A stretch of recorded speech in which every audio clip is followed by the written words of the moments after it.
Good afternoon. Thank you all for joining us today for a virtual statewide discussion on Michigan's plan to a prosperous future. My name is Ron French. I'm an associate editor and senior writer at Bridge, Michigan.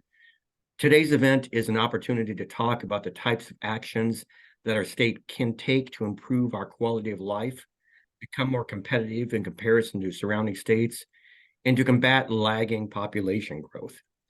We're very excited to bring together leaders from philanthropy, business, advocacy, and the nonprofit sector to get their insights and recommendations.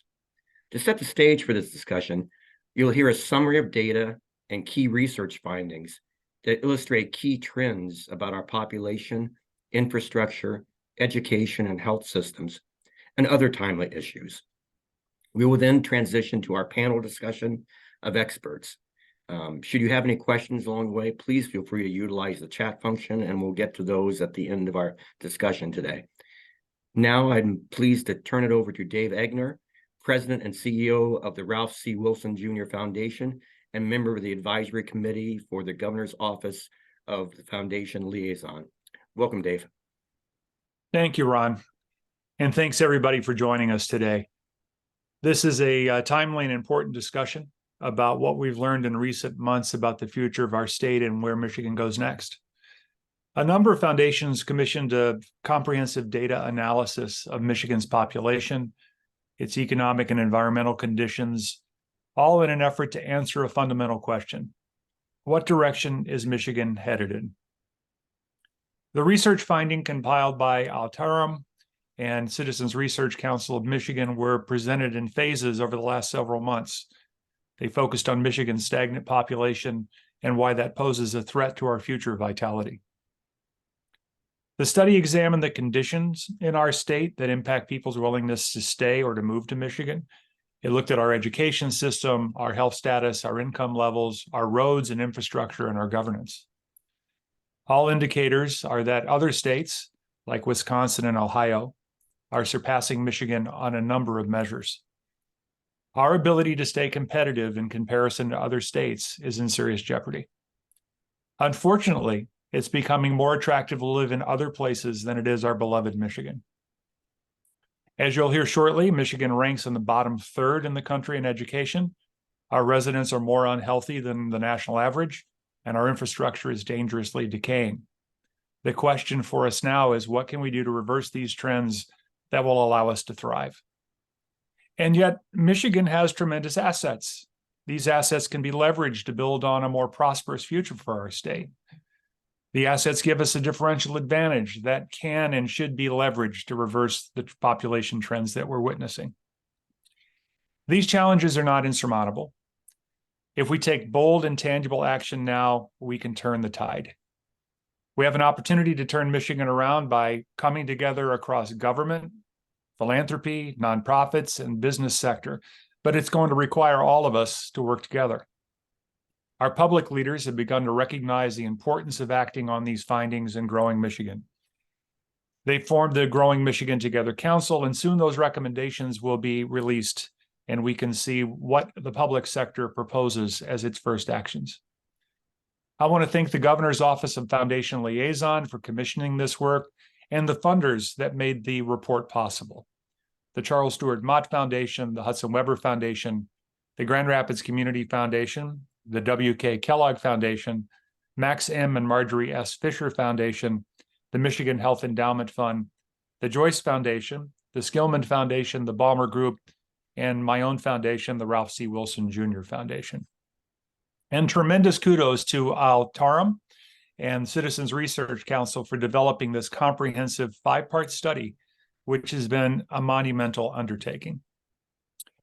Now, let me introduce to you Javon Dobbs, Communications Officer at the W.K. Kellogg Foundation. He's here to share how he's seen these findings play out in his professional capacity. And as a young Michigander, a professional of color, he's seen his peers leave our state due to challenges. Over to you, Javon. Thank you, Dave, and thank you to Bridge for having me here today. Hello, everyone. As Dave mentioned, I'm Javon Dobbs, and I'm with the W.K. Kellogg Foundation. Alongside our philanthropic partners Dave mentioned, WKKF have helped to fund this research, and we're excited to see how much traction is gaining in the state. At the Kellogg Foundation, we believe advancing racial equity is a win-win strategy that improves opportunity for people of color and increases economic benefits for everyone. It's not a zero-sum game. As you'll soon hear from Altarum and Citizens Research Council, by 2050, 40% of the workforce and consumers in Michigan will be people of color. A focus on equity is not only a strategy for economic growth, not just a matter of social justice. And for us, it's not only about making investments to attract others to come to Michigan, but it's also about making investments in the people who are already here. And you'll hear a little bit about that in today's panel conversation. The data you'll hear today is also personal for me. I've seen young Michiganders leave our state for more economic opportunity, better jobs, better quality of life elsewhere, because these were my classmates at Western Michigan, my family and friends. And I know the racial disparities in Michigan across health, education, and the funding and environmental protection gaps in our local communities. These are real, and I've experienced them firsthand. But it's not just anecdotal. The data prove it. I'm a young professional born and raised in Michigan, and I proudly carry my Black and Puerto Rican heritage. I have a wife and 3 beautiful sons. I have made the decision to stay in Michigan, and I will continue to do so, so long as our state's leaders make investments to support all communities. We must invest in the future of our state, young Michiganders and communities of color, and create a qualified workforce and economic climate that will position our state for the future. Now is the time to be relentlessly inclusive. Business leaders and policymakers must look to the potential of all Michiganders and take deliberate, realistic, and proven measures to enable their full participation. Our collective future depends upon it. Thank you, and back to you, Dave. Thanks, Javon. It's good to be reminded from a personal standpoint. How this affects us all. So I appreciate you being real about what you're experiencing as a young professional.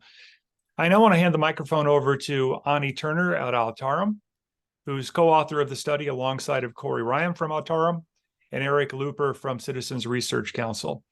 The research team will share key findings from the study that will anchor today's discussion. So over to you. Thank you, Dave. The task for the Altarum CRC team was to characterize where Michigan is today and where we're headed. And much of the information that we have been putting out in a series of reports over the past 6 months is not new information. There have been many people raising these issues and pointing to these trends for many years.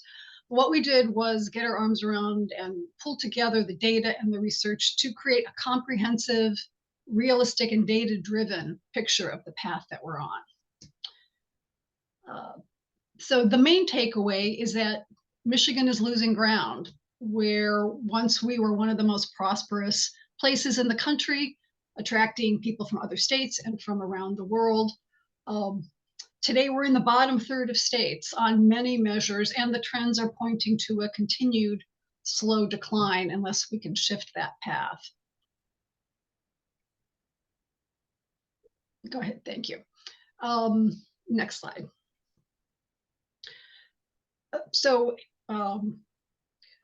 in 2010, when we look at population growth and the aging of our population, one statistic that really brings this home is to know that in 2010, there were about 4.5 people of working age for every person of retirement age. By 2035, what the data tell us is that we expect that there will be only 2.5 people of working age for every person of retirement age. So the trends are pointing to major challenges in the workforce, in the tax base, in the customer base, and the potential for economic growth. As again, we look at a slow decline over decades in our population growth, in our economic growth, the performance of our education system, investments in our infrastructure, and other things. So we're losing young people to other states. Our population is aging. And this is presenting many challenges moving forward. So Corey Ryan and Eric Lufer will be talking in a little more detail in a moment about some of the challenges in a number of these dimensions, but we see challenges as well as opportunities in our education system, in the health of our population, in the maintenance and condition of our infrastructure, including roads, including the reliability of energy and water, and in the organization and financing of our state and local government. But we also recognize that these factors interact and reinforce each other. So the good news is that progress in each one of these areas can spill over and create a reinforcing positive cycle to lift the path that we're on. We also recognize that these dimensions are experienced differently for different populations and in different geographies of the state.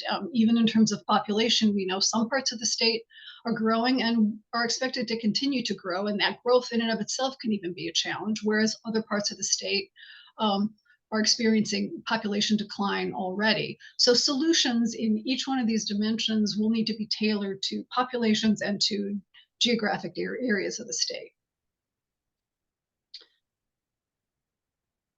So let's start with a fundamental driver of the state's future, which is our population, the size and the characteristics of our population.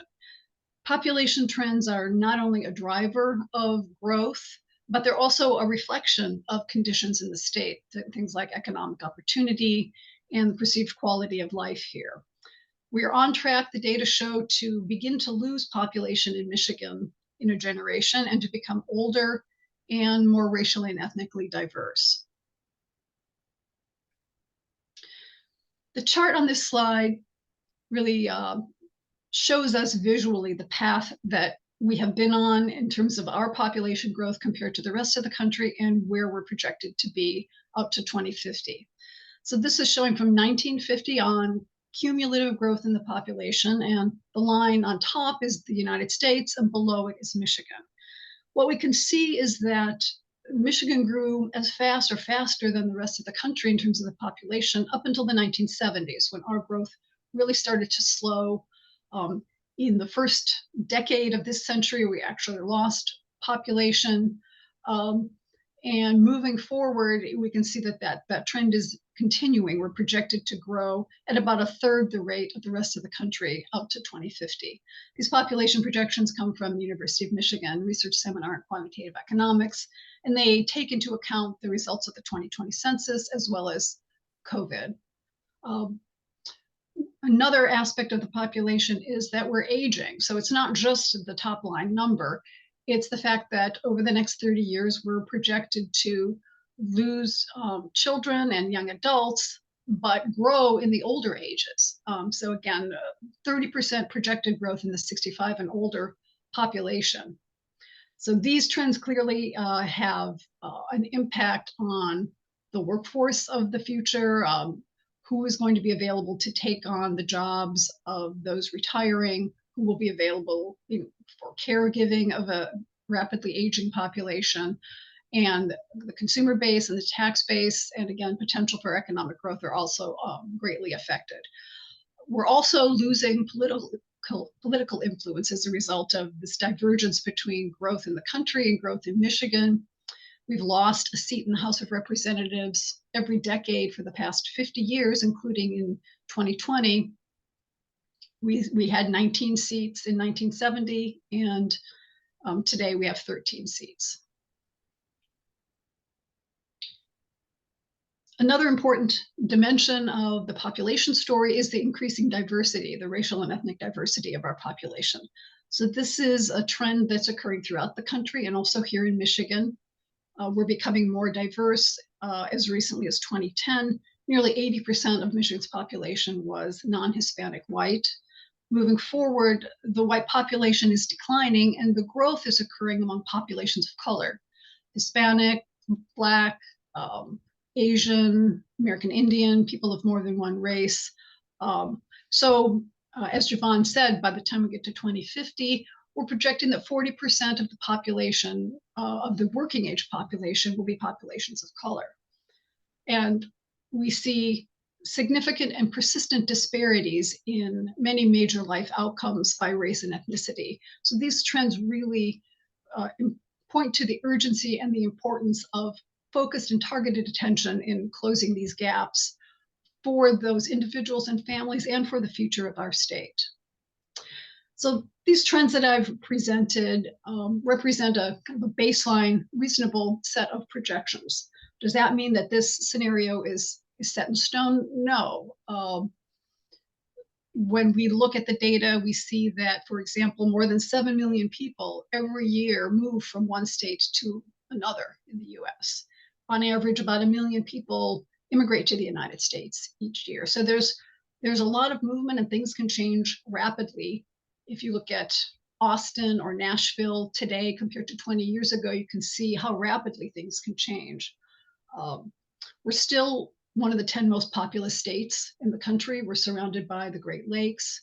We have a history of strong advanced manufacturing. We border our country's largest trading partner, Canada.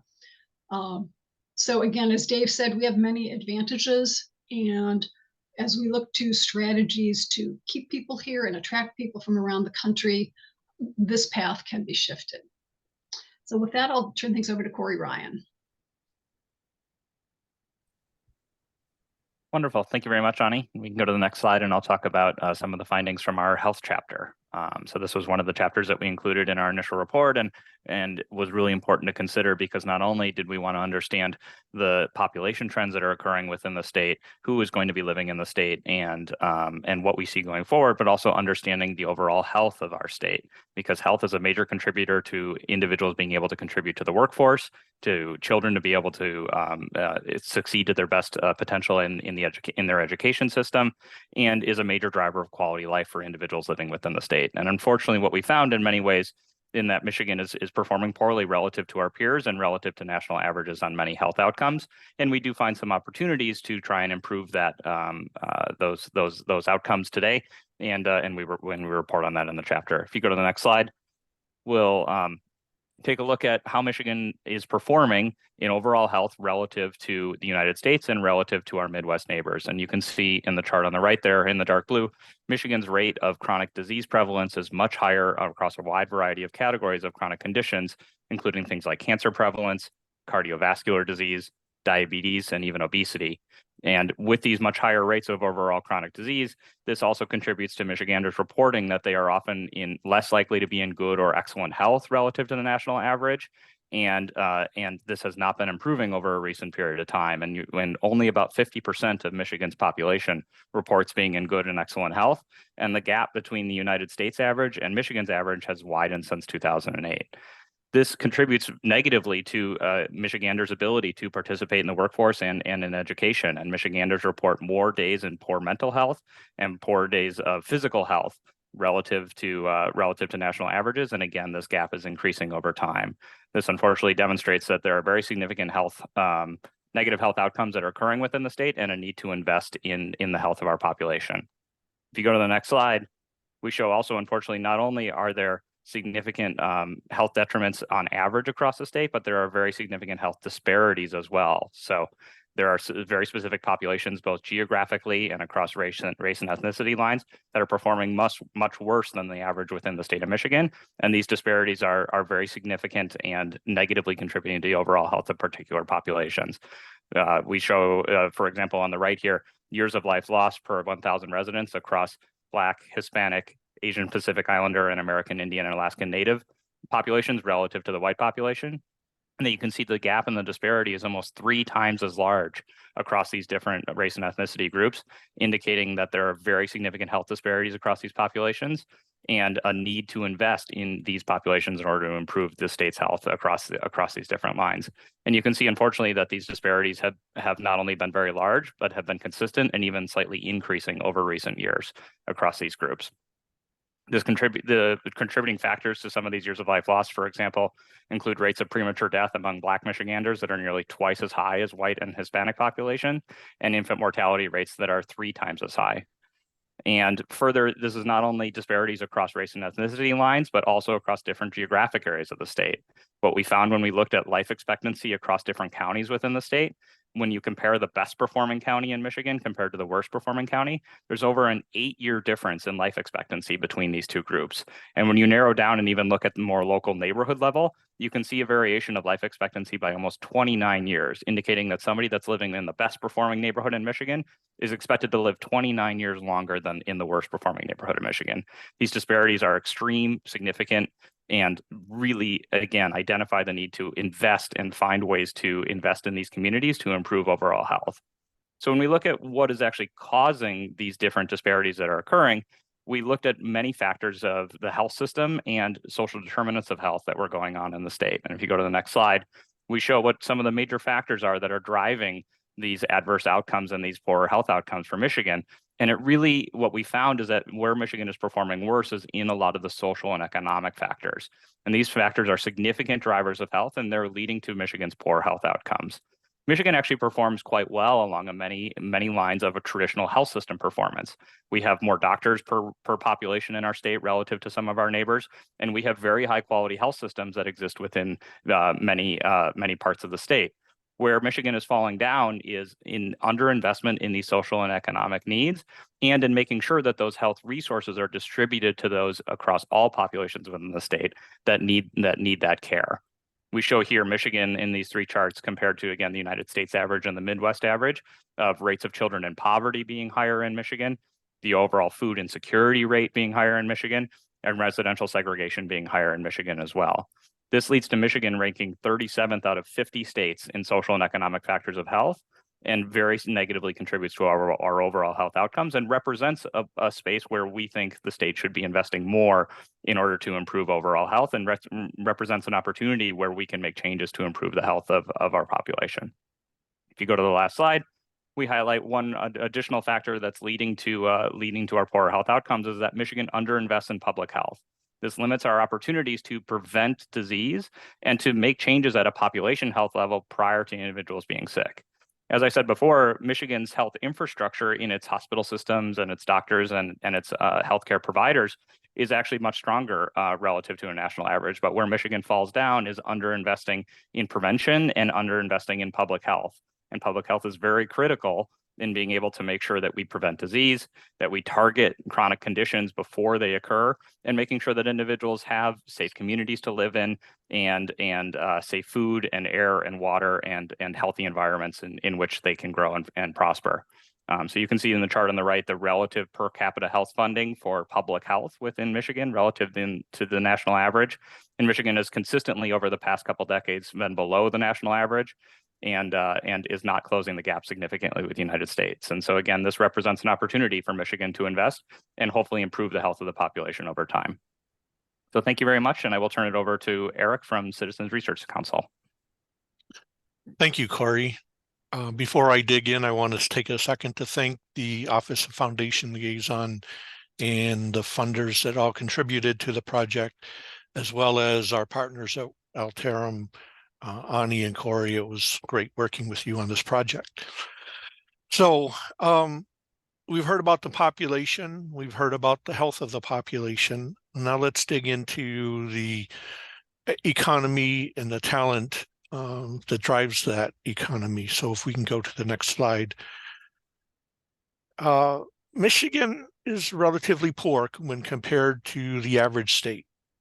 In 2021, the state ranked 34th among the states in both real per capita personal income and real median household income.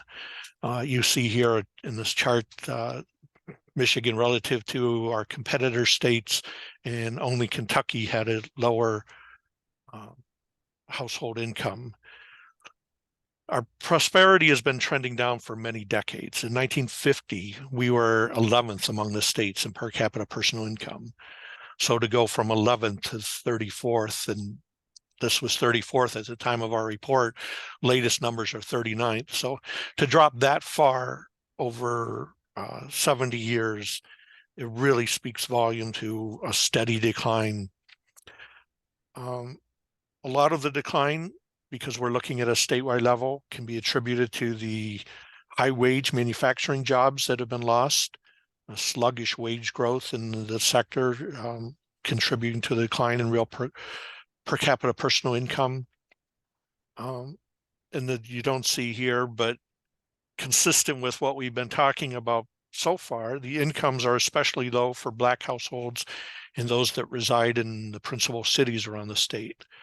The poverty rate for Black households in Michigan, 26.2%, is 4.4 percentage points above the national rate. Similarly, households that live in principal cities within Michigan have a 20.6% poverty rate as compared to only 16% nationally for such households.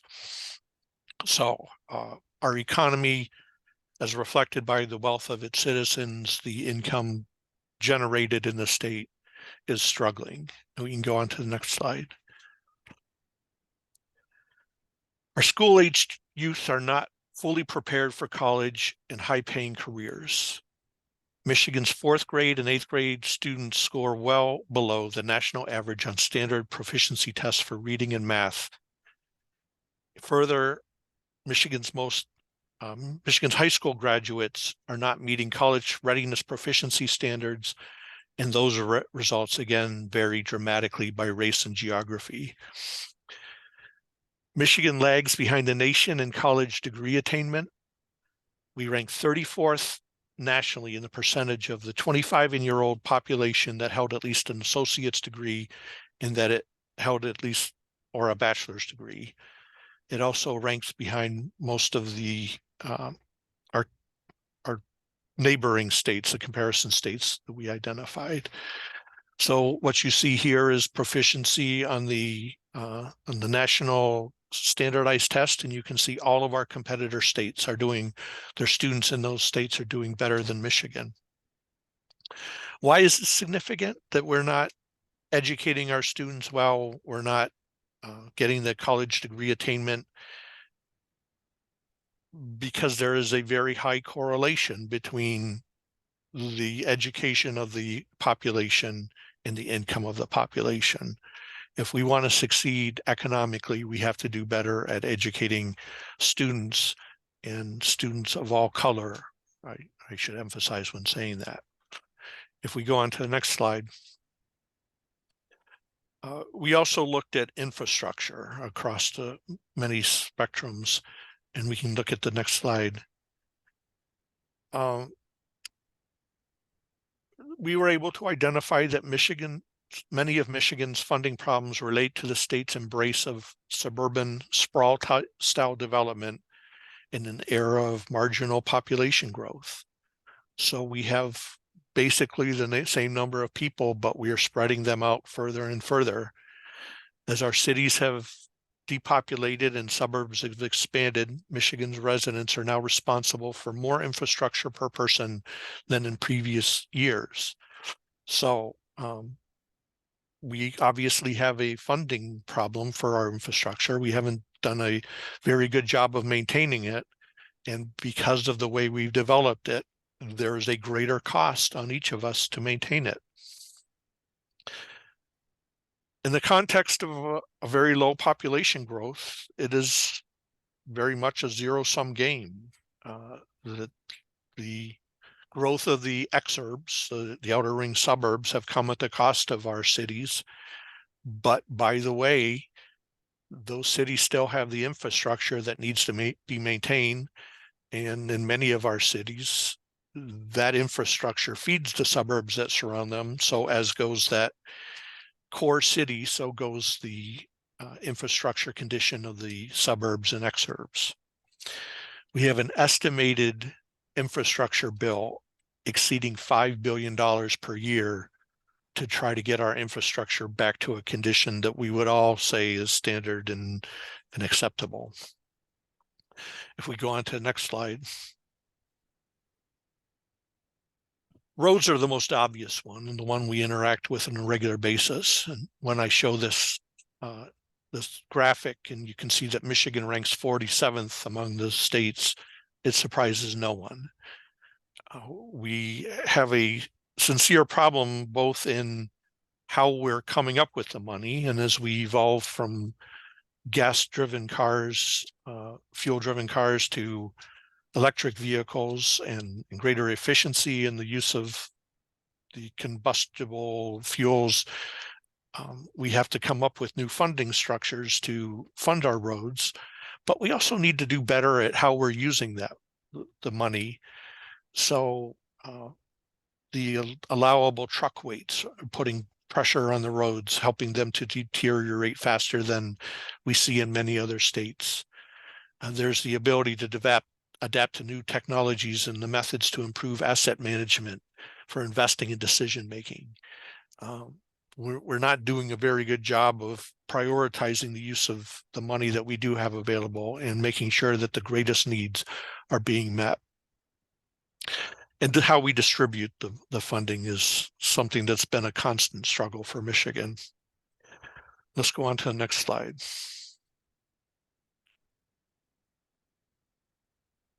There will be a substantial challenge to transition to a modern renewables-based power grid while maintaining affordability and improving reliability. Michigan is relatively well served by various broadband, but if it's not reliable, if the energy isn't reliable, then we have real problems. So the legislature in the last week has been trying to deal with the transition to clean energy. You see still a quarter of our fuel coming from coal is a significant change that needs to occur. But in doing so, in transitioning to some of these other fuels, there is a compromise with reliability as well as the transmission issues that get the energy to the houses and to the buildings. If we go on to the next slide. All while talking about infrastructure, talking about the environment, thinking about the health of our citizens, we have to address the change that some say is coming down the road, the idea of climate change. Climate change due to human emission of greenhouse gases is an observable phenomenon that is already impacting Michigan's climate and weather. We've had the polar vortex dipping down and causing prolonged freezing temperatures. We've had severe rainstorms, the once in a 500-year cycle that is happening more and more, really begging the name. We know that Michigan's getting warmer, particularly in the warmer and spring months, and we are experiencing those severe events. Now the state has recently adopted what they call the My Healthy Climate Plan, which aspires to achieve statewide carbon neutrality by 2050 to mitigate the impacts of climate change. Unfortunately, as a global phenomenon, it's not possible for Michigan to measurably mitigate climate change through state-level emission policies. We all must do our part, but our emphasis must be on climate adaptation as we think about the next 10 to 15, 20 years. As Michigan pursues the laudable goal of carbon emission reduction, policymakers must also prepare for the inevitable impacts of continuing climate change. Approaches should emphasize climate resiliency and adaptation to put Michigan in the best position to build healthy communities and achieve economic sustainable in a changing world. So clearly there's two sides of this. As the South gets warmer and warmer and water becomes a precious commodity, more and more people are going to look at the upper Midwest, the plenitude of water, the temperate environment, but that means the Dakotas and Minnesota and Wisconsin and New York and the New England states just as much as Michigan. So if we don't have our game in order, we're not necessarily going to benefit from that. And to do this, we need to start now. We can't wait for climate change to become a burden on us. Next slide. So the government is only part of adapting this. It's not all in the environment, but it's a big part of it. So let's go on to the next slide. The point here is the state government is responsible for some things, primarily funding education, the safety net programs, and a lot of our infrastructure. The local governments really create the culture and livability that create a quality place why people want to be in Michigan, why they want to stay in Michigan. They're responsible primarily for the public safety, the parks and recreation, and if we had any mass transit, it would be any real mass transit, it would be run by the local government. So as we think about adapting to these things, we must think about the capacity of our state and local governments to address these issues and put us on a path to prosperity going forward. Our next slide illustrates the problem at the state level.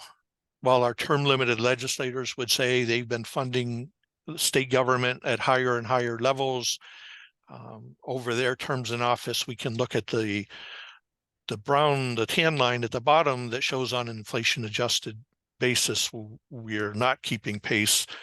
And in fact, in 2024, if the budget makers are right, we will still be 25.6% below our fiscal year 2001 levels.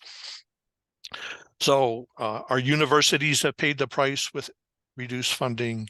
Health and Human Services has tripled between 2001 and 2024, but there's different variations within this, and most significantly, our federally administered SNAP program, Supplemental Nutrition Assistance Program, and Medicaid has increased while family independence programs and child development care programs have declined. So the next slide.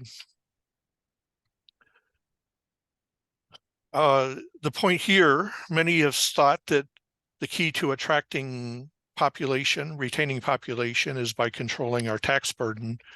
They have made efforts to cut the rate, to reduce government spending, all the while our per capita personal income hasn't been growing as we showed before.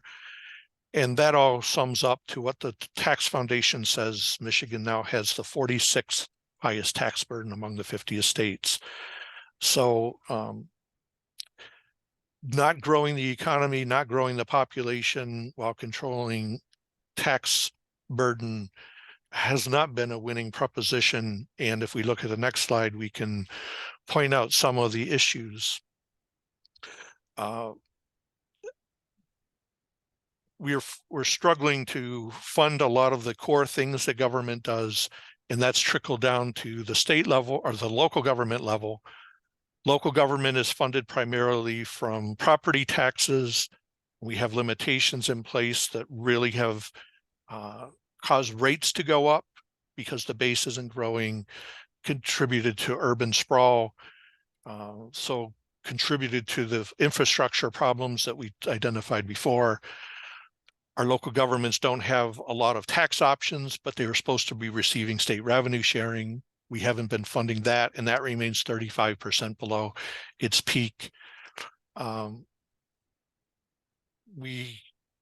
we organize ourselves, how we provide services is a detriment to maintaining the efficiency and creating that real sense of place, doing things in the best way we could to keep business, keep people here. If we go to the next slide, really the message we want to take away and what we're hoping to hear from the panel is the opportunity to address these things. So if we go to the next slide, we think, as Ani said at the beginning, there is opportunity to change the slope of the line, to attract people, to retain our population, but it requires change. It requires our government, philanthropy, the private sector, the many communities around our state to refocus on the opportunities and well-being of our Michiganders so that it affects the health, the educational achievement, the job readiness, the people in the state. How do we invest in the people? We also have to invest in the public services and natural resources that make Michigan a place where people want to live. And we have to do a better job of telling our story around the country and around the world. So when people think about where they want to be, Michigan is at the top of the list, as it was not that long ago. So with that, let me turn it back to Ron French, my friend and colleague from Bridge, Michigan, to lead us through the panel discussion. Thank you, Eric. Though I hesitate to say thank you. Boy, that's some tough sledding there with some of that data there. But thank you very much. That's a lot for us to all think about. And luckily we have 4 rock star panelists here who are Michigan leaders who can sort of guide us through it and give us their impressions as to where we are and maybe some directions forward. With us today, we have Imani Foster, Communications and Research Director of Education Nonprofit 482 Forward. We have Dan Gilmartin, Executive Director and CEO of Michigan Municipal League. We have Alaina Jackson, Managing Director of Immigration Nonprofit Global Detroit, and Angela Reyes, Executive Director and Founder of Detroit Hispanic Development Corporation. I'd like to begin by going to each of the panelists and just getting their sort of initial reaction to what we've all just heard. And if anything stood out specifically, in that presentation, go ahead and talk about that. But we'll try to keep that brief before we get into specifics. Dan, could we start with you? What's your response and reaction to what you've just heard? Certainly, Ron. First off, I always like listening to Eric Lufer because I learn something new every time I hear him speak. And today it's the word plentitude, which he said that, and I said, that can't be a word, but I looked it up. And it says it's an abundance.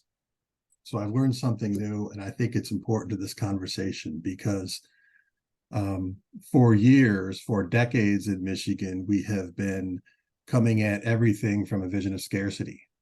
And I think, if you look at what we've been doing in this state really since the 1990s, it's sort of been cutting back in terms of what we're doing. A lot of times we're lowering our expectations on things. We're not sort of keeping up with some of the things that we need to do. And we ultimately pay for it when we see the results of studies like the one we've just talked about and the whole series of studies we've looked at. I think it's important when you talk about population, you talk about growth, you talk about economic development, all those different things that we have a tendency to focus on at the public policy level. People don't move to a state. They move to communities within a state.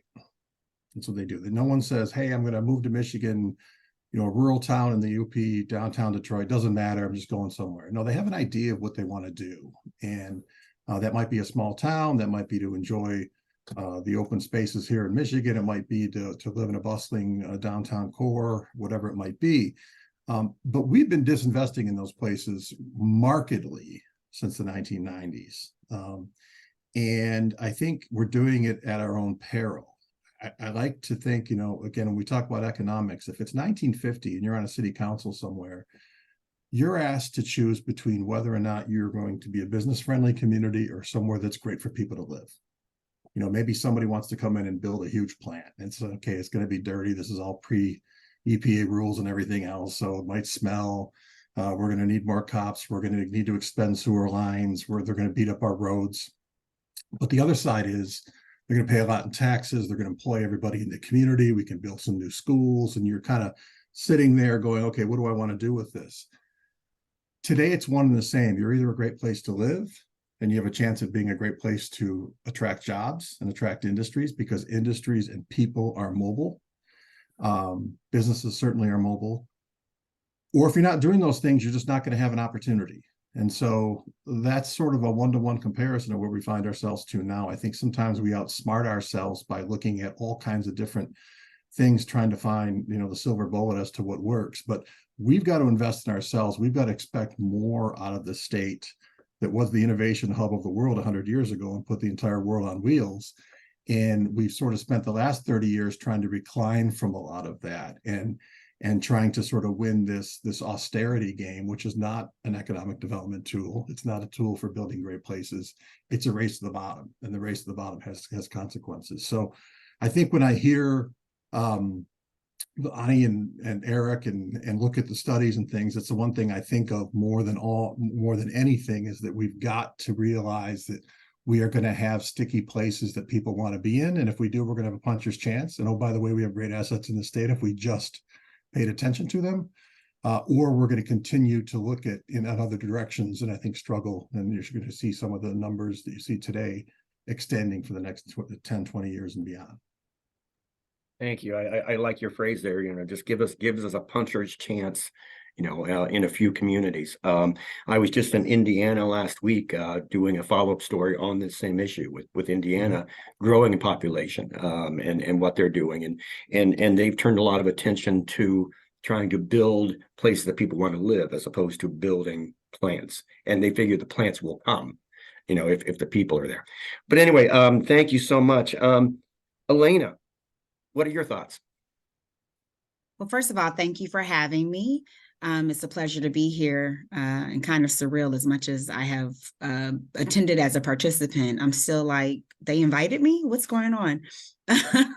So thank you for having me today. So I am Dr. Alaina Jackson from Global Detroit, and we focus on immigrant integration and inclusion as an economic development strategy. And so part of what really struck out to me in the midst of all the things that aren't happening quite the way in which we'd hoped is that immigration is something that is currently working for us. When talking about the population numbers, one of the statistics that was shared was that immigrants account for all of Michigan's net population growth over the last 3 decades. So in addition to all of the other population growth and retention strategies that might be posed and that we should definitely invest in, it's clear to me that one of these strategies we should consider expanding upon and strengthening is our immigration strategy and our immigration inclusion strategy.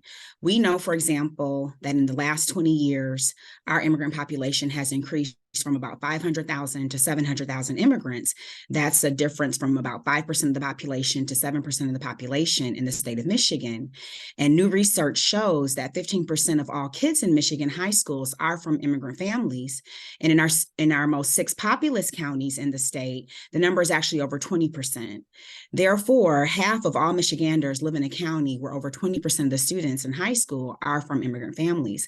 And I think this is something that we can build upon, that we can use as a strength in our population growth and stabilization strategy, especially when learning from other states and other large cities around us, where we have found that none of the top 100 cities in the United States that lost population has been able to reverse that population growth without significant immigrant growth as well. And so for most of those large cities that have had population rebounds, immigration has actually been the source for their net population growth. And I think one of the things that's really important to point out is that immigrant inclusion and integration as a population growth and stabilization strategy does not have to be a zero-sum game strategy. It doesn't have to be an all or nothing, that if we are promoting immigrant inclusion, that somehow it means that something else will be lost or taken away from those of us who are here. At Global Detroit, we believe, and research has actually shown, that by intentionally including immigrants in our community and economic development strategies, we can spark growth, revitalization, and sustain prosperity throughout Michigan. And so immigrant inclusion as a population growth and stabilization strategy can contribute to the prosperity for all of Michiganders. And I know I need to wrap up, but I just want to say one more thing about that. We did a study in 2021 called Building Inclusive Cities. And as far as we know, it's the first research study of its kind to look at the impact of rapid immigration growth on urban neighborhoods. We specifically were studying Banglatown, East Davison Village, and Chazy-Condon, 3 neighborhoods in Detroit. And the study conducted with national expert Alan Malik and Data Driven Detroit found that relatively rapid immigration to these neighborhoods actually reversed population decline with little, if any, long-term resident displacement, which means that immigrant inclusion as a population stabilization and growth strategy doesn't have the impact that gentrification, which comes with so many other strategies. And so I would just really encourage us to consider what this could look like on a larger scale, especially if it's something that can help raise the tides without drowning anybody across the state and pull us out of this zero-sum game thinking that many of us get pulled in when we fear loss that we associate with change. Thank you, Alaina. I really look forward to hearing more about this. I want to dive a little deeper on what you're talking about there. That's fascinating. Angela, could you tell us a little bit about your organization and what stood out to you? Yeah, sure. So Detroit Hispanic Development Corporation is a nonprofit within Southwest Detroit community. So we've been in the Southwest Detroit for a long time. I've actually been born and raised here. And as some of the other speakers have said, the immigrant population in this community has actually been here for a long time. My family has lived in this community for over 100 years. So it's really interesting to hear some of the feedback, especially talking about the zero-sum game, which I think has really been one of the major issues that has plagued our state. Thinking about whether or not we're going to invest in schools or roads or water. That has even been a conversation among many progressive organizations trying to figure out where does the investment, where should it go with the limited resources that we have. But it's also been part of the conversation, I think, with a number of policy issues that are probably very closely related to the fact that Michigan is also one of the most racially segregated states, in which your data showed as well too, both in the Midwest and in the United States. So when we've seen some of these conversations around things like transportation, regional transportation, we've had such a hard time moving that conversation. Education, all of those conversations are very much tied to some of the embedded racial inequities and narratives that have plagued our state. Having worked on issues around education reform and trying to push some policies forward that was, particularly when the Detroit public school system was under state emergency management, we heard such racist narrative coming out of Lansing that really prevented us to move forward our educational system, because there's such segregation, which really breeds inequities, fear of others, lack of understanding, and people's blatant refusal sometimes to work across different municipalities because of the embedded segregation. So I think that is a major obstacle that we really have to overcome, particularly if we're talking about where population growth is going to occur is amongst people of color, right? So if we're not addressing the quality of life for people of color, then we're not going to move forward as a state, because nobody is going to want to move here or continue to stay here if the quality of life continues to degrade. A lot of young people move once they get married and have children. So we've seen, living in Southwest Detroit, we've seen a lot of gentrification that has occurred. Young people moving in from the suburbs, but as soon as they have children, they don't want to stay here. It's not just because of the education system either, it's because of environmental justice issues. So we have an extremely high level of, for instance, asthma, where teachers talk about having 15 to 20 inhalers on their desk because of the number of children in their classroom that have asthma. And that's because of our proximity to not just manufacturing, but truck traffic from the bridge, from the freeways, from other sources, and we're not addressing those kinds of things. So who would want your children to be exposed to those kinds of carcinogens, knowing that it's going to have a major impact on their health and brain development, as well as for elder people too. So, when you have those kinds of challenges in communities, concentrated in communities, which are also the very places where the population is looking to grow, you really are creating a zero-sum game for our state and its ability to move forward. And, and particularly then looking at what the previous speaker was saying about the immigration, Michigan was historically an immigrant-friendly state up until about 15, 20 years ago, when a lot of anti-immigrant policies started to be put in place. So things like removing driver's license from people, which makes no economic sense as well as from a safety standpoint. So even the local police department know that it's better to know who people are and who's driving, and to have them licensed and insured rather than trying to get back and forth without a driver's license. So really, I think there's a lot of policies that have been based in fear and racial inequities that we need to address in order to move our state forward. Thank you, Angela. Imani, could you sort of give us just a very brief overview of your organization and what stood out to you? Sure. Hi, everybody. My name is Imani Foster. Also super honored to be here and just to be on a panel of people who have been doing such great work for such a long time.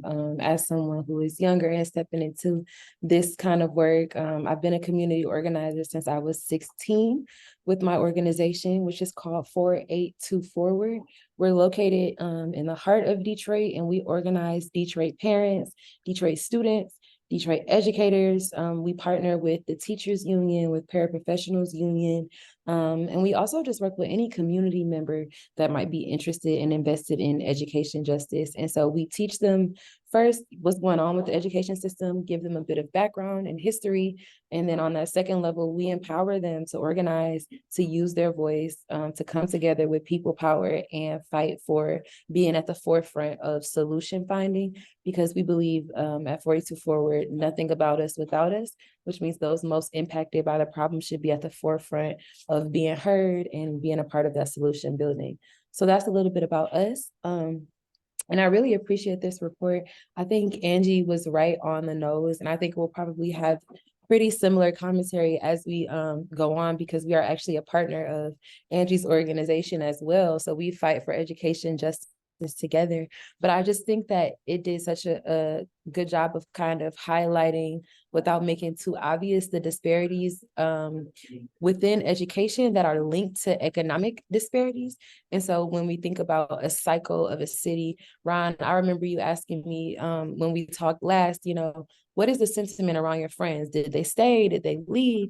And I kind of talked about the idea of feeling trapped. And a big part of the reason that I think my generation and a lot of folks feel trapped in Detroit and trapped sometimes in Michigan is this cycle of being impoverished because you don't have access to education and not having access to education. So then your family is in this cycle of poverty, and just this cycle. Then we add in healthcare, right? We add in trauma, right? We just add in all these things that create this cycle that goes on and on. And so I really think that it's just so important to always think about how none of these things work in isolation, because sometimes the work that we do in our organizations is in isolation, and it does happen in silos, but none of these things impact people in isolation, right? It's impacting people all at the very same time as they're trying to live and make decisions and take care of their families. And so when we think about what will A, draw people to Michigan, but B, keep the people like me who are 23 and planning on starting a family in the next few years, I think it's about what you have to offer their future, what you have to offer their children, and how all of these things work together to create that. And so like Angie said, it's about the quality of life. Everyone wants a good quality of life, and they want that for the families that they're planning on creating. So that's just a little bit about what I've been thinking about. Thank you very much. I want to remind those who are viewing this that we will be taking questions. So if you have any questions, go ahead and put them in the question and answer mode down there. Imani, I'm going to stick with you. Let's do another round. We'll try to be brief with our answers so we make sure we get to everyone. Something that stood out to me was the discussion about test scores, standardized test scores, and both statewide, they are lower than national average, and students of color are even lower. There's a bigger gap. First, just I think it's pretty obvious, but if you could say why that matters, okay? And then what have you heard, or what do you have any suggestion what can be done? Is it just money? Are there some other states that have got this figured out? What's your thoughts? Yeah, so first, I think it's so important that you highlight, like, why is this important, right? Because we're not saying that test scores mean that exactly this amount of students knows how to read, right? The test cannot actually determine that. There are so many different factors. But I think when we think about benchmarking, right, and being able to compete, and what tests can tell us is that they show us trends. And so even if we don't have the exact number, what we do have is a trend of Black and Brown students, of low income students, of non-English language learners, or those who are learning English, right?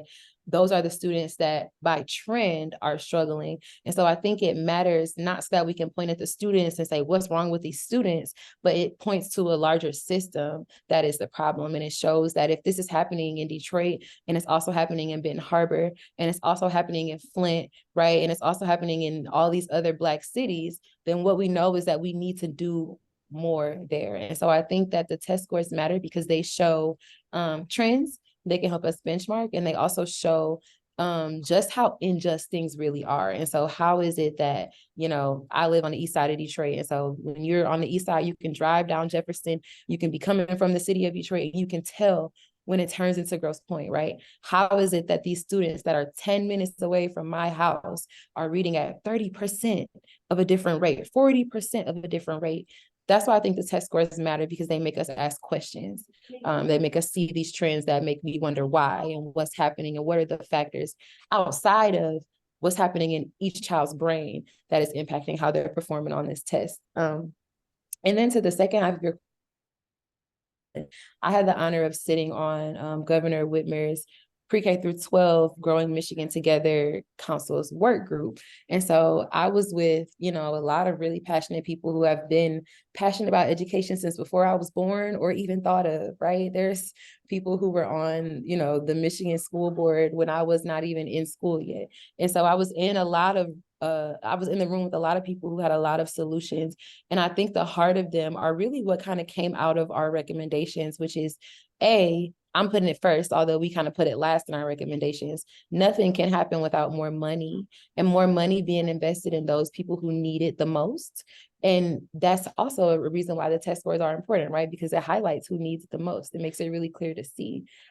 B is that we really need to invest more in our teachers, in how our teachers are trained to teach, but also in classrooms in cities like Detroit, right, where we are rushing to fill seats. We're just trying to get teachers in the classroom. We need to make sure that at some level they are being trained to teach the science of reading, and trained to teach math in a way that everyone can learn, and trained to work with Black students and Brown students and students who don't speak English and students with special needs, but that all of our teachers are at this same level, and that we're coming at it gracefully. And lastly, I think we hear a lot about accountability on the end of schools being accountable to state structures when it comes to money that they receive. But I think we also talked a lot about how school districts and how the state and how the cities can be accountable to students and be accountable to families. And what is it that we are guaranteeing you will not leave our schools without?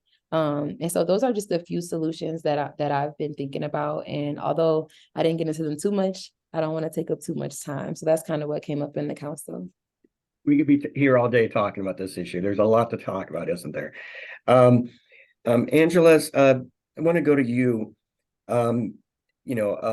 Imani mentioned investment. I think she used that word 2 or 3 times, and you talked about we need to stop thinking this is a zero-sum game where we have to choose between this and that to try to make improvements.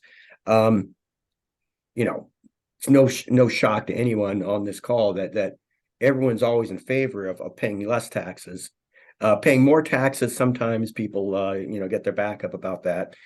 So when you talk about more investments, I wonder what your thoughts are, either as an elevator pitch, if you were in an elevator with the governor and the Speaker of the House, what is your pitch about either, and you tell me which it would be, and maybe it's both, the need for more state investment and we're talking about dollars to solve some of these issues that we're facing right now, or alternatively, or maybe also in conjunction with that, deploying current funds in different ways that maybe we do need to take some money away, that it could be better used doing something else. Tell me how you would do this.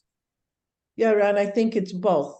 I don't think it's a secret that Michigan's system for funding education across the state is seriously flawed. And there have been a number of pretty in-depth studies that have occurred over just the past few years looking at how Michigan's education system is funded and making some recommendations for improving the funding. But it's also how that funding is deployed and not using the resources in a way that focuses on those students who need the most resources, who live in communities or in families that are more resource poor, need a bigger investment so that we can bring them up to the same level and that there's more of an even playing field for young people to start with. So I think it's a combination of both. I think we're also not using the resources that we have and not thinking outside of the school walls as creatively as we need to, because there are other resources that we have that we can tap into. And, you know, I'll give you an example of one of the projects that our organization works on is that we have a FIRST robotics program for kids in our community. When we started it about 8 years ago, there was only one high school in our community that had a FIRST robotics team. Now every high school does. We bring all the kids here. We provide wraparound services because there's also social and emotional support that we know those kids need.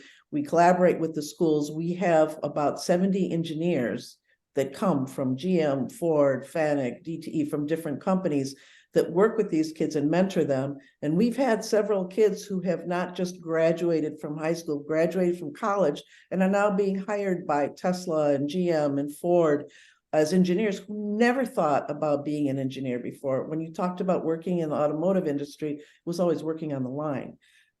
These companies need engineers. And for them, it's an investment locally to support the development of young engineers who live already in this community because they're less likely to leave.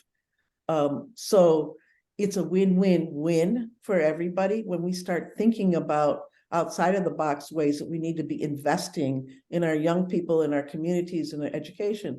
And then some of the companies have actually been using this program as a way to develop their own employees as leaders, because sometimes engineers are not always people, right? But in this economy, you need to be able to work as part of a team. So it's a way of developing their own staff as well, too. So there are a number of different wins for our economy, for our communities, for our young people, if we think a little bit more creatively in how and what we need to invest into our students. Thank you. Alaina, something that you referenced, talking about immigration being really the driver of whatever growth we have in Michigan over the past few decades. What are your thoughts, or what can you share with us about how Michigan can become more immigrant friendly? And are there, because this is, you know, having been around a couple of years, I know that state leaders often like to compare and contrast. Are there either states or communities around the nation that you would point to as examples that we can learn from to try to grow the number of immigrants who come here?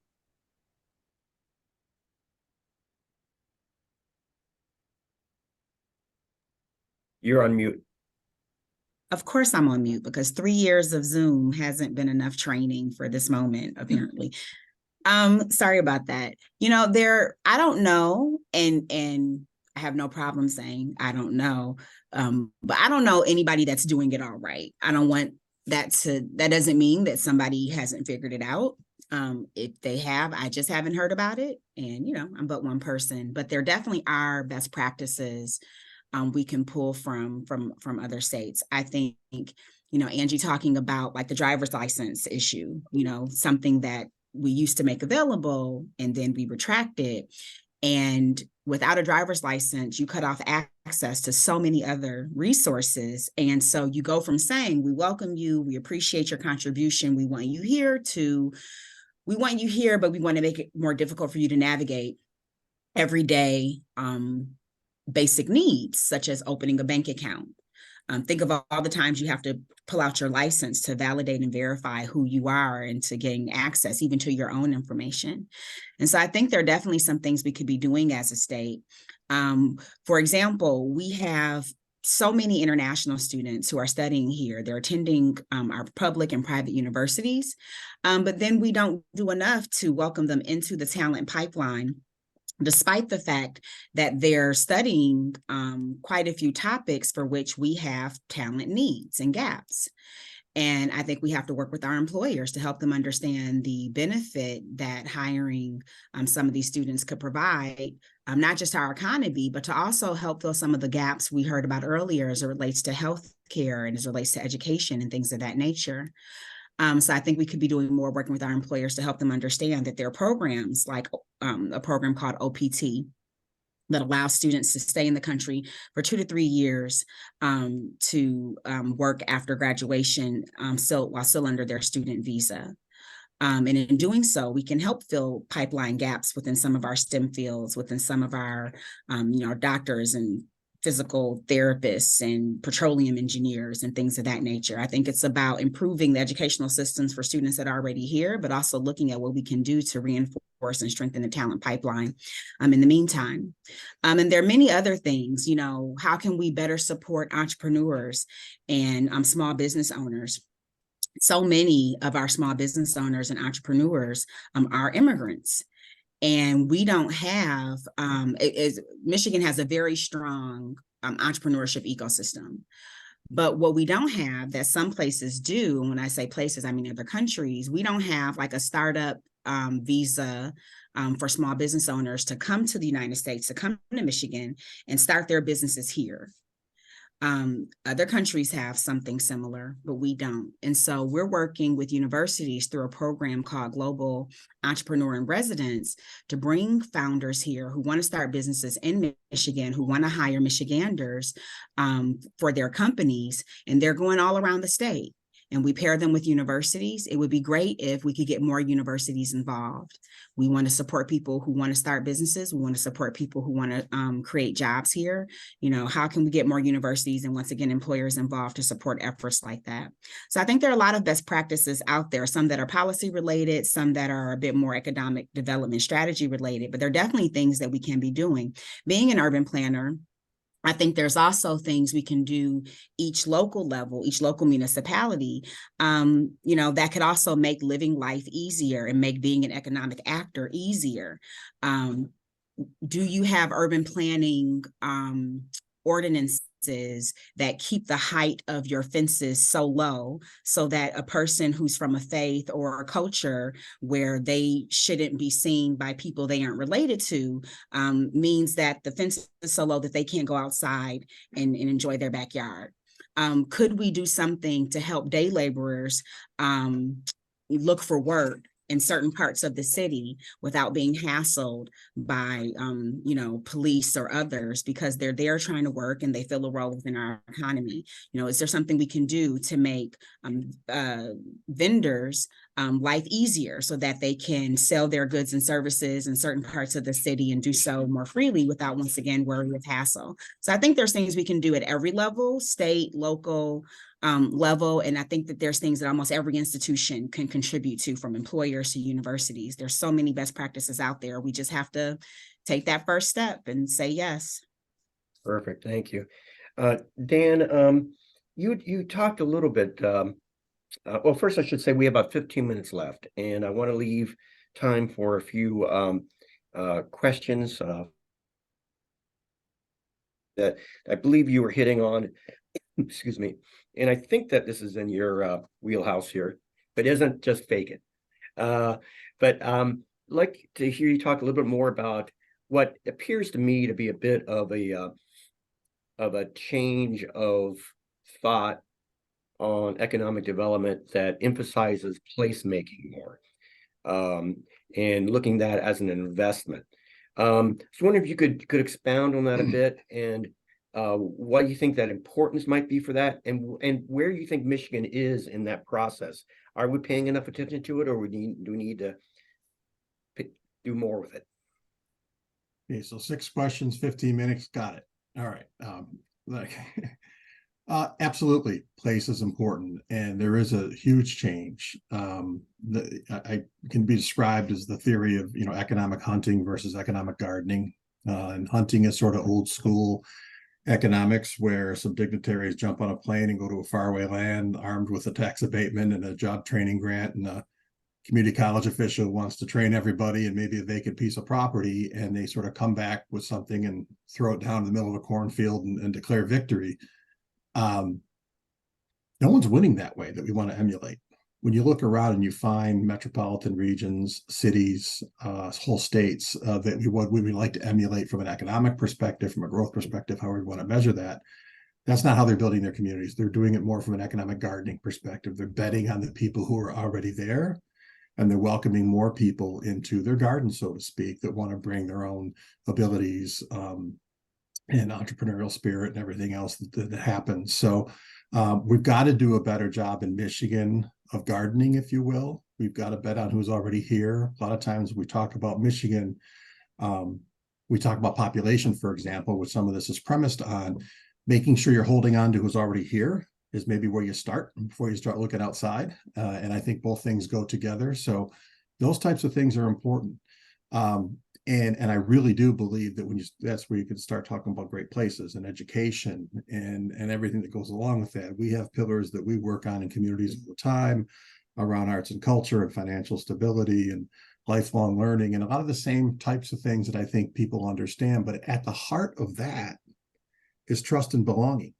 People have got to trust what's going on in their community. They've got to feel like it's a safe place that they belong. If they have those things, it becomes a sticky city. People stay there. People come to a place like that. And, just hearing some of the panelists talk about educational justice, for example, how do you get a minority student in an urban district who's, utilizing old material and isn't getting a fair shake from a very young age? How do they feel like they belong? How do they trust what's going on in their community? Same thing can be said of some of our rural districts that are struggling as well. So that's where you start with that kind of stuff, and you can't just sort of snap your finger when you're 20 years old and say, oh, by the way, you have a degree now, a community college degree, you should go out and make the world a better place. If people don't feel that, if they don't see that, those are things that we've got to look at. And I think it gets it maybe to the last point I'll make, and I'll stop here. We need a new set of metrics for keeping score in this state. Michigan, in many ways, in the 20th century, we were the quintessential place to be. And I think, to speak to something that was just talked about, I think from a state perspective, we're always trying to sort of go back and recreate yesterday. And how do we sort of remake the world in an image that we were sort of comfortable with? It's not 1960, it's 2023, it's soon to be 2024. And we know what makes communities work now. And it's the type of things I just talked about, yet we don't play to that. And we can be critical of state legislators, of governors going back decades of both parties. But we've got to give them sort of a new way to keep score. We don't need to hit more home runs. We need to score more touchdowns. And when you see those places that are working, the Austins, the Bostons, the Seattles, whatever you want to talk about, go overseas, look at other places, they're doing it in ways that we're not even really thinking about. We're certainly not legislating towards it. So I would put out there that we need to figure out who we are, where we are, understand our assets, and point ourselves in a different direction rather than going back and try to recreate a top 10 list from 1960. I think it's very important to get us sort of thinking that way and thinking more from an abundance perspective than just sort of that race to the bottom that feels like we've been on for decades. Thank you, Dan.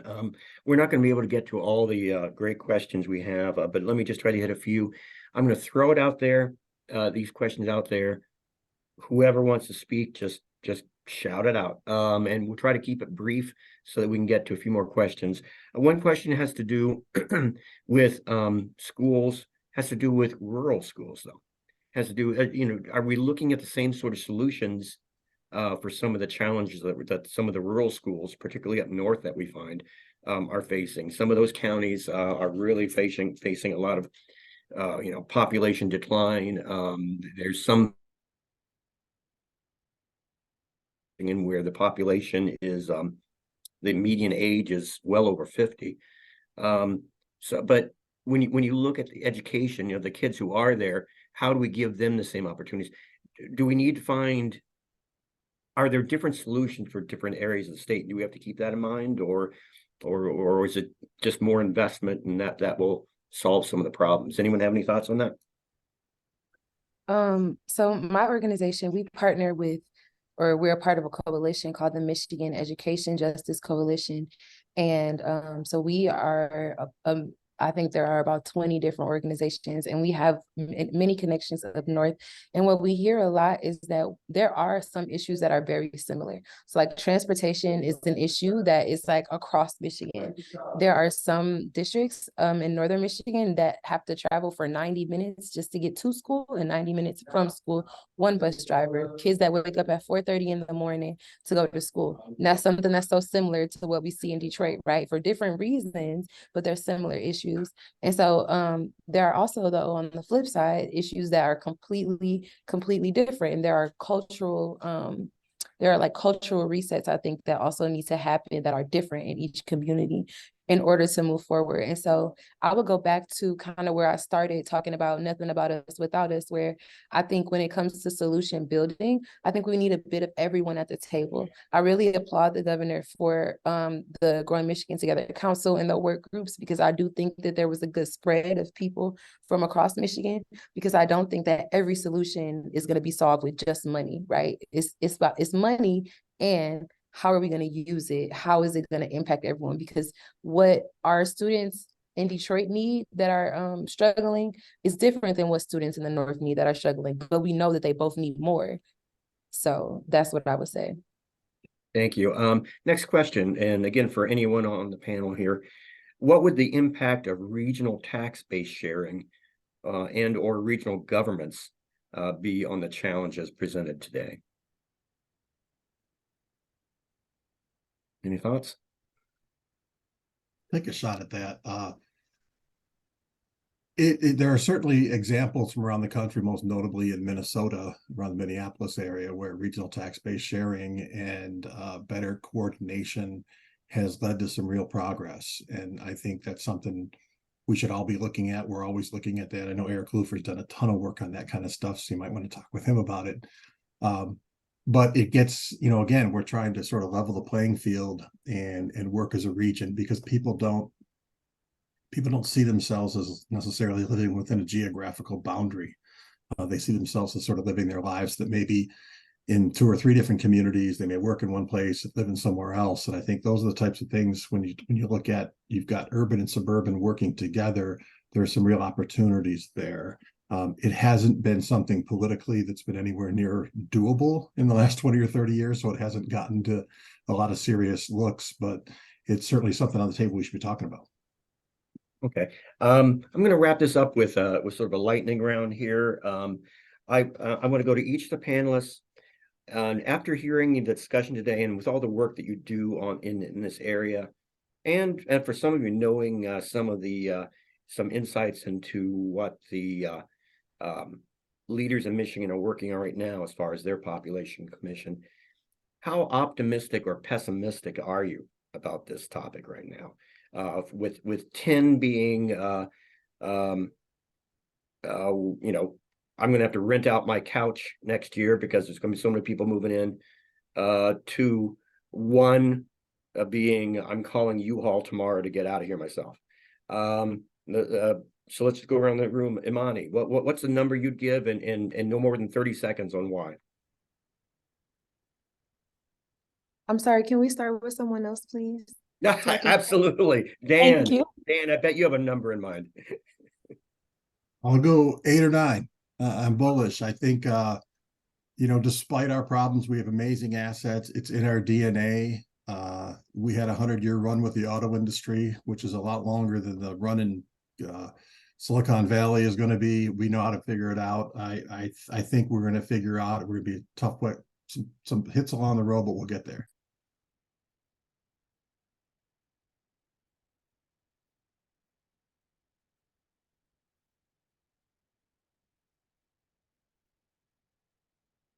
Now you're muted, Ron.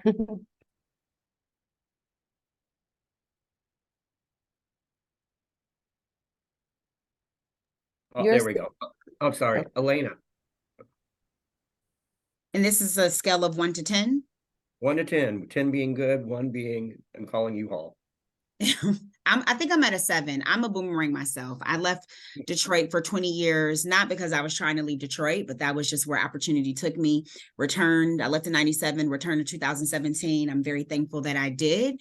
I think there's some things that we have to just be honest with ourselves about. And I think if we're ready to have honest conversations about how we treat people, how we treat Black and Brown people, how we treat people whose last name doesn't sound like ours, I think if we're honest about what it really means to be welcoming, I think if we remember that despite all of the maybe complicated history with some of the big barons of the past, like Henry Ford, one of the things he did was he, brought Black and Brown and Arab and Chaldean and white folk together to create something, to do something nobody else had done. And he paid them all a living wage so that they could afford to buy the cars that they were making.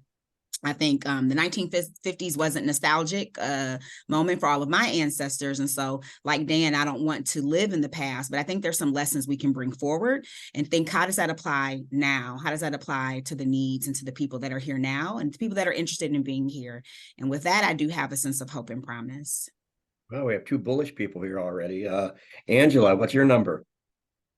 I'd have to say probably about an 8, partly because when you're in this work, you have to be optimistic, right? Or you don't continue to do the work, but also because I think some of this stuff is inevitable.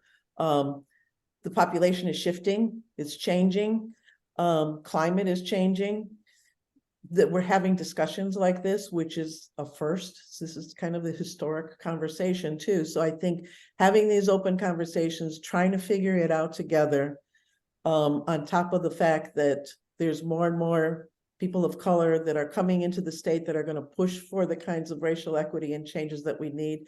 And the fact that we have such a beautiful state surrounded by water. I'm a camper. I love being here. And I think it's only a matter of time before other people around the country figure out that this is a really beautiful place to be. Good point. Good point. Imani, bring us home. Now I get to end it off. I would also go with like a 7.5 or an 8. And I would say I am just I'm so optimistic, not just about the future, but I'm optimistic about the young people that I'm around every day right now that are like excited about the future. So when it comes to all of this diversity, I see so many 16-year-olds, 17-year-olds, 18-year-olds. And that's when I got involved in the fight. That's when I got radicalized, right? That's when I got really into the work and onto the ground. And I just see so many more young people invested in bringing Michigan back. I think when I was younger, it was more so like we're all just trying to get out of here. And now it seems that people are really realizing the gem that Michigan is, all that it has to offer. And so I see so many young people around me excited about the future. And I'm excited too. I would give it a 7.5 because I know that there are so many people here invested in the work that want to do the work, and they outshadow, for me, they outshine the folks that don't. So thank you. Reporters are born pessimists, so I say my foundation number is probably about a 3. But this discussion today has got me up to a solid 6. So I like what you guys are all doing, and you've given me a little more hope on a topic that I've covered quite extensively. Thank you so much for the panelists for participating in this, and I'm going to pass it over to Dave for closing remarks. Thank you, Ron. Thank you, panelists. Thanks, presenters. This was intriguing in many respects and sobering in others. I'm somewhat reminded of the quote of H.L. Mencken, the great American journalist, who said, "For every complex problem, there's an answer that is clear, simple, and probably wrong." These challenges are complex, they're not simple, and they result from years of ignoring the facts and the trends. In many respects, we're victims of our own success. 75 to 100 years of unparalleled economic success. And as conditions changed, we sought to protect our position instead of adjust it to the circumstances. Then we blamed others for our fall, and we stubbornly called for a return to the glory days by repeating the actions that stopped working. And that's how we've spent the last few decades. So I'm also reminded of another quote. "Don't confuse me with the facts my mind's already made up." It's been attributed to a number of politicians. Also a number of scientists. And the first thing we must do is embrace the facts and the realities they offer.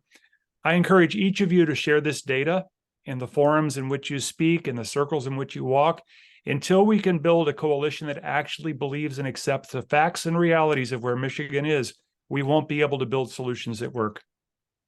I'd also encourage you to embrace, promote, and preserve the assets that give us differential advantage. In a climate change environment, we should be a haven. We're surrounded by fresh water. We have the most cross-border in North America. We have a concentration of engineers and creatives that rivals the rest of the Midwest. To the north, we have hardwood pines within a short drive, and we are just surrounded by amazing people that are diverse in their interest and diverse in their heritage and cultures. It's incumbent on us as leaders in philanthropy, in business, and just as Michiganders to work with students, teachers, parents, caregivers, community leaders to ensure that we take a strong, bold, and inclusive set of actions to address these hard realities. For the sake of the future of the state we love, we have to put aside our differences. We have to put aside our different beliefs. We have to accept the roles that we have and embrace each other as we put forth a path to solutions that can turn Michigan around from a population status and can make us great from a standpoint of where we will end up as our future. Thank you for spending time with us today. And a special thanks to Altarum and to Citizens Research Council for this great piece of work. Thanks so much. Have a great afternoon.